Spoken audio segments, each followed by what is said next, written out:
Armenia और international media की reports के अनुसार अर्मेनिया की सरकार ने भारत को $3 बिलियन यानी करीब 27,000 करोड़ का हथियारों का ऑर्डर दिया है। यह सौदा भारत के इतिहास का अब तक का सबसे बड़ा रक्षा समझौता माना जा रहा है। इससे पहले किसी भी देश ने भारत से इतनी बड़ी मात्रा में हथियार कभी नहीं खरीदे थे। अब सवाल ये उठता है कि अर्मेनिया भारत से कौन सा हथियार खरीद रहा है। तो रिपोर्ट्स के मुताबिक अर्मेनिया को भारत से सुखोई 30 MKI लड़ाकू विमान मिलने वाले हैं। ये वही विमान है जो रूस ने खास तौर पर भारत के लिए तैयार किया था और जिसे भारत की company HAL Hindustan aeronautics limited अपनी फैक्ट्रियों में तैयार करती है। अब यही विमान भारत से बनकर अर्मेनिया को एक्सपोर्ट किए जाएंगे। रिपोर्ट्स बताती है कि इस डील के तहत अर्मेनिया को करीब 12 सुखोई 30 MKI फाइटर जेट्स मिलेंगे। साथ ही इस पैकेज में मिसाइल सिस्टम और अन्य आधुनिक हथियार भी शामिल हो सकते हैं। अगर कीमत की बात करें तो $3 बिलियन में 12 विमानों का मतलब है कि एक विमान की कीमत लगभग $250 मिलियन से भी अधिक होगी, जो लगभग राफेल जेट की कीमत के बराबर है। यानी साफ है कि अब भारत सिर्फ अपने लिए नहीं बल्कि दुनिया के दूसरे देशों को भी अत्याधुनिक हथियार देने की क्षमता रखता है। यह सौदा भारत की रक्षा ताकत और आत्मनिर्भरता की दिशा में एक ऐतिहासिक कदम साबित होगा। तो अब यह बात लगभग तय मान लीजिए कि अर्मेनिया सिर्फ सुखोई 30 ही नहीं खरीद रहा, बल्कि इसके साथ कई और आधुनिक हथियारों का बड़ा पैकेज भी भारत से ले रहा है।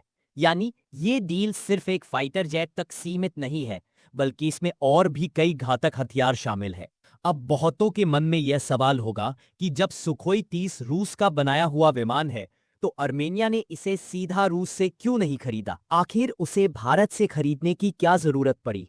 इसके पीछे दो बड़े कारण हैं। पहला कारण यह है कि जब भारत ने रूस से सुखोई 30 MKI खरीदा था, तब शुरुआती कुछ विमान रूस ने खुद बनाकर भारत को दिए थे।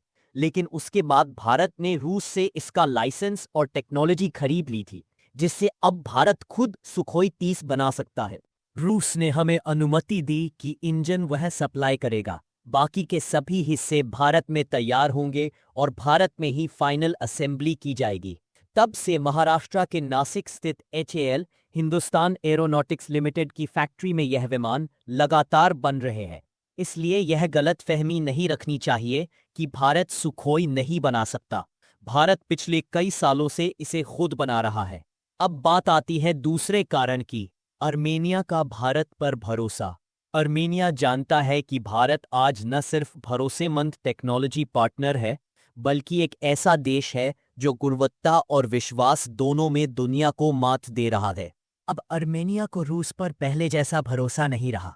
2021 में जब अर्मेनिया और अजरबैजान के बीच नागोर्नो काराबाख क्षेत्र को लेकर युद्ध हुआ था, तब अर्मेनिया को भारी नुकसान झेलना पड़ा। उस समय रूस ने अर्मेनिया के साथ यह संधि की हुई थी कि अगर कोई देश उस पर हमला करेगा तो रूस उसकी मदद के लिए सेना भेजेगा। लेकिन हुआ ठीक इसका उल्टा। रूस में मदद करना तो दूर, अर्मेनिया को मुश्किल में ही छोड़ दिया। नतीजा यह हुआ कि अजरबैजान और तुर्की ने मिलकर नागोर्नो काराबाख का बड़ा हिस्सा अपने कब्जे में ले लिया। अर्मेनिया की सरकार और वहां के लोग आज भी मानते हैं कि अगर रूस ने उस समय थोड़ी सी भी मदद की होती तो हालात बिल्कुल अलग होते। अर्मेनिया का कहना है कि उन्हें रूस से सिर्फ एक छोटी सी चीज चाहिए थी, स्पेयर पार्ट्स। उनके पुराने रूसी लड़ाकू विमानों को उड़ाने के लिए कुछ जरूरी पार्ट्स की जरूरत थी। अगर रूस ने वह पार्ट्स समय पर दे दिए होते तो अर्मेनिया अपने लड़ाकू विमानों से अजरबैजान पर इतनी जबरदस्त जवाबी कार्रवाई करता कि युद्ध की दिशा ही बदल जाती। लेकिन रूस ने यह मदद भी नहीं की। बस वहीं से अर्मेनिया का रूस पर भरोसा टूट गया। अब अर्मेनिया ने तय किया है कि वह अपने नए फाइटर जेट्स भारत से सुखोई 30 खरीदेगा, क्योंकि अब उसे भरोसा है भारत की क्षमता, टेक्नोलॉजी और ईमानदारी पर। यही वजह है कि अर्मेनिया अब अपने नए रक्षा साझेदार के रूप में भारत को देख रहा है। अब इसका असर ये होगा कि अगर भविष्य में अर्मेनिया का युद्ध अजरबैजान या तुर्की से होता है, तो भारत उसकी मदद करने से पीछे नहीं हटेगा, क्योंकि ये दोनों देश पहले से ही भारत के विरोधी माने जाते हैं। ऑपरेशन सिंदूर के समय अजरबैजान और तुर्की ने खुलकर पाकिस्तान का साथ दिया था। इसीलिए अगर कल को आर्मेनिया और इन देशों के बीच फिर से टकराव होता है तो भारत न सिर्फ स्पेयर पार्ट्स देगा बल्कि जरूरत पड़ी तो मिसाइलें भी सप्लाई करने में हिचकिचाएगा नहीं। इसके साथ ही एक और अहम बात है, ब्रह्मोस मिसाइल। भारत दुनिया का एकमात्र देश है जिसने इतनी घातक मिसाइलों फाइटर जेट के साथ जोड़ने में सफलता पाई है। जब ऑपरेशन सिंदूर चला था तब भारत के सुखोई 30 लड़ाकू विमान में लगी ब्रह्मोस मिसाइलों ने पाकिस्तान के एयरबेस पर जिस तरह सटीक वार किया था वो पूरी दुनिया ने देखा था।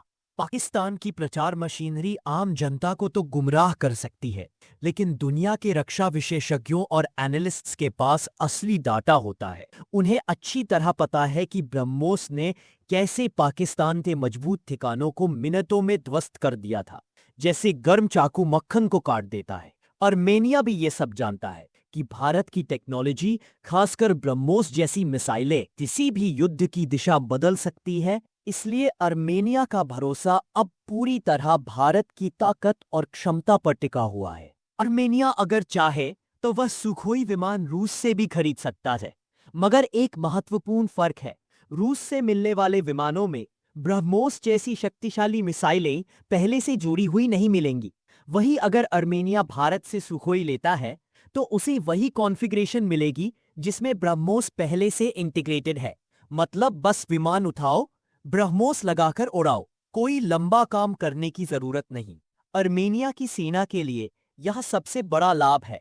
बिना ज्यादा प्रशिक्षण या बदलाव के वे सीधे, तेज और घातक क्षमता पालेंगे और तुर्की या अजरबैजान जैसी सेनाओं के खिलाफ उसी तरह प्रभावी जवाब दे पाएंगे जैसा भारत ने ऑपरेशन सिंदूर में दिखाया था। भारत के लिए भी यह सौदा सुनहरा है। किसी देश को ऐसा लड़ाकू विमान बेचने का मतलब सिर्फ एक बार की बिक्री नहीं होता, वह रिलेशन कई दशकों के लिए बन जाता है। इन विमानों के लिए मिसाइलें रेगुलरली इस्तेमाल और रिफिल करनी पड़ेंगी, मेंटेनेंस और स्पेयर पार्ट्स की जरूरत लगातार रहेगी। इसका अर्थ यह हुआ कि आर्मेनिया खरीदते ही भारत पर तकनीकी और लॉजिस्टिक रूप से लंबे समय तक निर्भर हो जाएगा। यही निर्भरता भारत के लिए निरंतर आमदनी और रणनीतिक साझेदारी दोनों लेकर आएगी।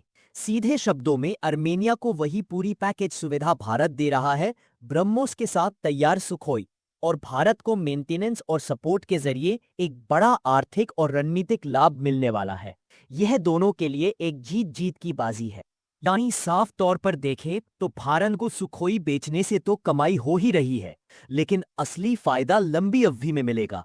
एक लड़ाकू विमान की उम्र लगभग 30 से 40 साल होती है, यानी इतने सालों तक भारत को लगातार कमाई होती रहेगी, मेंटेनेंस, स्पेयर पार्ट्स और हथियारों की सप्लाई के रूप में।